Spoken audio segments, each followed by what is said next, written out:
మీ ఊరికి వస్తా, మీ ఇంటికి వస్తా అని సవాళ్లు చేసిన ప్రభుత్వ విప్ కాల్వ శ్రీనివాసులు జీడిపల్లికి ఎందుకు వెళ్లారని వైసీపీ నేత ఎమ్మెల్సీ శివరామరెడ్డి ప్రశ్నించారు.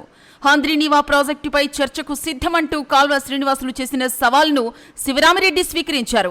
గతంలో ఎన్టీఆర్, చంద్రబాబు 2 సార్లు శంకుస్థాపనలు చేసిన ఉరవకొండ ప్రాంతంలోనే ఈ ప్రాజెక్టు గురించి చర్చించాలని ఎమ్మెల్సీ శివరామరెడ్డి సూచించారు.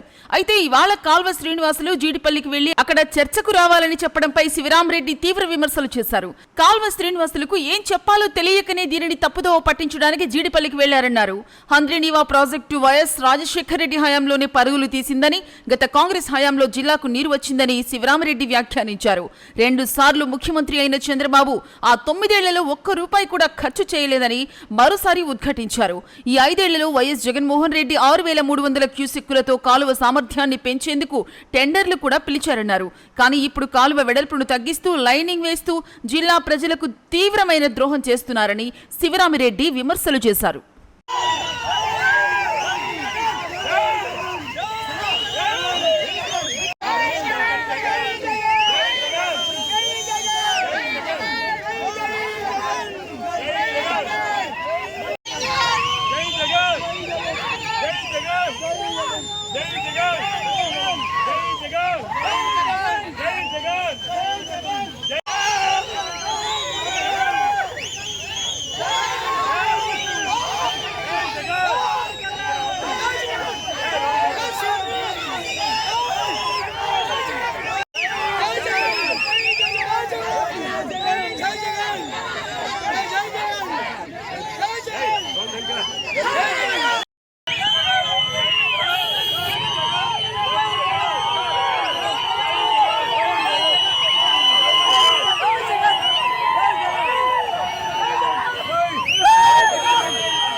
ఇది అయిన తర్వాత పనులు మొదలైనాయి, పూర్తయినాయి. మరి ఆయన ఎప్పుడు చేశారో ఒకసారి ఆయన కూడా చూడండి.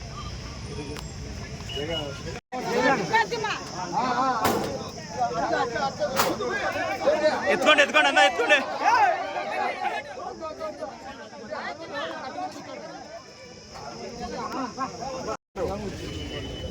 మార్చి 96 నుంచి ఒక్క పైసా 2004-05 వరకు రాజశేఖర రెడ్డి గారు అలొకేట్ చేసి ముఖ్యమంత్రి అయ్యే వరకు మీరు ఎందుకు పనులు చేపట్టలేదు?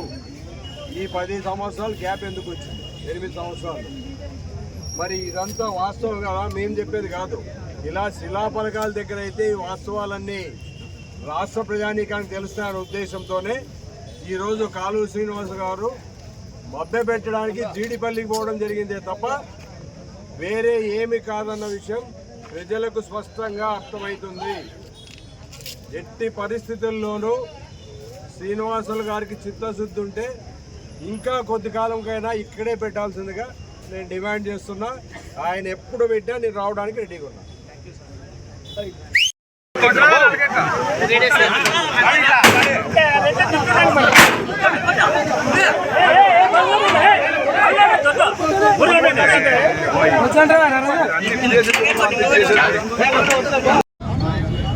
కాలువ శ్రీనివాసులు గారు మొట్టమొదటిగా సవాల్ విసిరినప్పుడు మీ ఇంటికే వస్తా అని చెప్పిన నాయకుడు ఈరోజు మొదటి నుంచి మేము చెప్తున్నాం, 21వ తారీఖు ఎట్టి పరిస్థితుల్లో ఎక్కడైతే చంద్రబాబు నాయుడు గారు కానీ రాజశేఖర రెడ్డి అన్న గారు కానీ శిలాఫలకాలు వేశారో, అలాగే జగన్మోహన్ రెడ్డి గారు నిరాదీక్ష చేశారో, ఈ ప్రాంతంలోనే మనం చర్చించుకోవాల్సిన అవసరం ఉంది. జనాలకు కూడా తెలియాల్సిన అవసరం ఉంది. కాబట్టి వేదికను మీరు వేయించండి అని స్పష్టంగా చెప్పినప్పటికీ ఆయనకి చెప్పడానికి విషయం లేక మీ కాన్స్టిట్యున్సీలోనే జీడిపల్లిలో నేను వేసా, నీకోసం కుర్చీ పెట్టా, మీరు రాలేదు అని చెప్తున్నాడంటే ఇంతకంటే నీచమైన ఆలోచన ఏమైనా ఉందా? ఒక్కసారి ఆలోచన చేయాల్సిన అవసరం ఉంది. మొట్టమొదటిగా చెప్తున్నది, మీరు ఎట్టి పరిస్థితుల్లో ఉరవకొండ శంకుస్థాపన చేసిన ప్రాంతంలోనే పెట్టాలి, వేరే దగ్గర పెట్టడానికి వీలు లేదు అని స్పష్టంగా చెప్పినప్పటికీ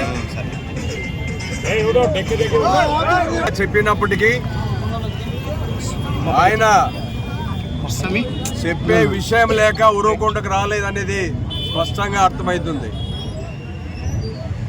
మేమే చేశాం, బడ్జెట్ మేమే ఎక్కువ పెట్టామని చెప్తున్నారు.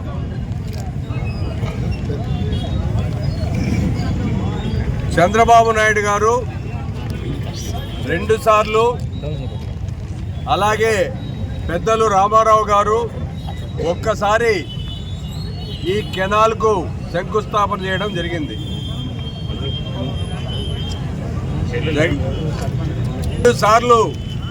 3 సార్లు శంకుస్థాపన చేసిన చంద్రబాబు నాయుడు గారు 96లో శంకుస్థాపన చేసిన తర్వాత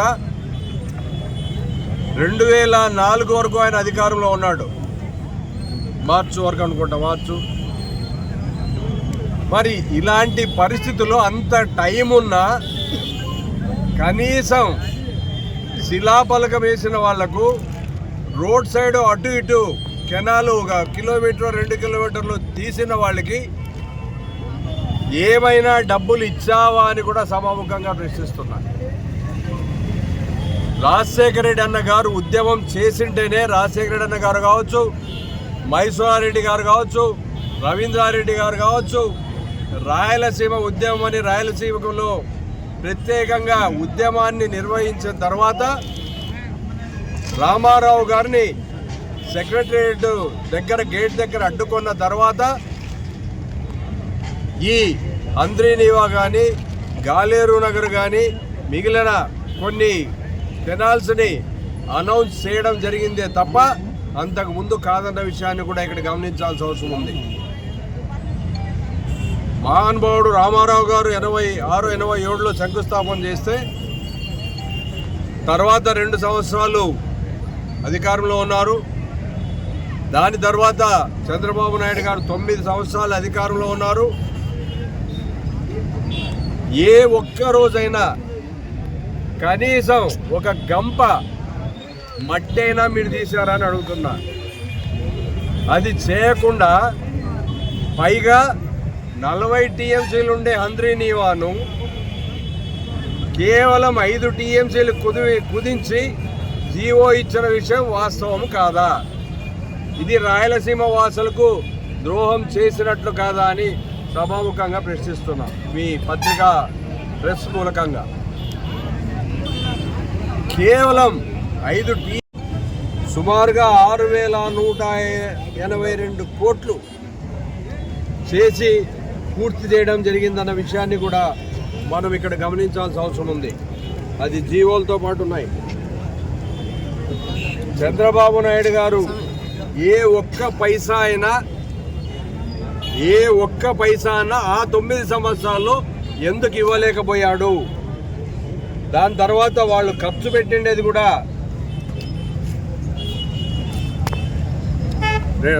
కాలు శ్రీనివాస్ గారు నిన్న మొన్న ఎప్పుడు చెప్పినారని తెలిసింది. 96లో లోటు బడ్జెట్ ఉండడం వల్ల మేము ఆ 2004 వరకు చేయలేకపోయామని చెప్పి చెప్పడం జరిగింది. మరి మీరు ఈరోజు జగన్మోహన్ రెడ్డి గారిని ప్రశ్నిస్తున్నారే, ఎంత పెట్టారు మీరు అని. జగన్మోహన్ రెడ్డి గారు పరిపాలించినప్పుడు 2 సంవత్సరాలు కరోనా ప్రపంచవ్యాప్తంగా అల్లకల్లోలం చేసిన విషయం వాస్తవం కాదా? మీరు పరిపాలన నుంచి పోయేటప్పుడు ఆర్థిక మంత్రి యనమల రామకృష్ణుడు గారు 100 కోట్లే మీకు ఇస్తున్నాం, మీకు ఎలాంటి అప్పులు పుట్టకుండా, అప్పు దొరకకుండా మేము అన్ని అప్పులు చేశామని పబ్లిక్గా ఆయన మీడియా మీటింగ్లోనే చెప్పడం జరిగింది.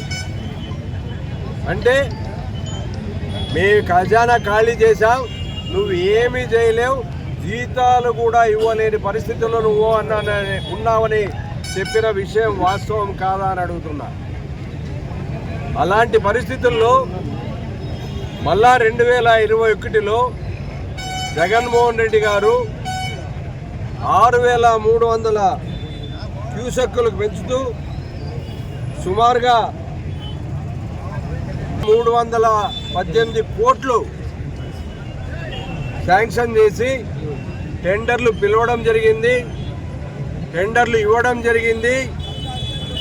కరోనా 21 వరకు మీకు అందరికీ తెలుసు, వచ్చిన తర్వాత 2 సంవత్సరాలు కరోనా ఉందని.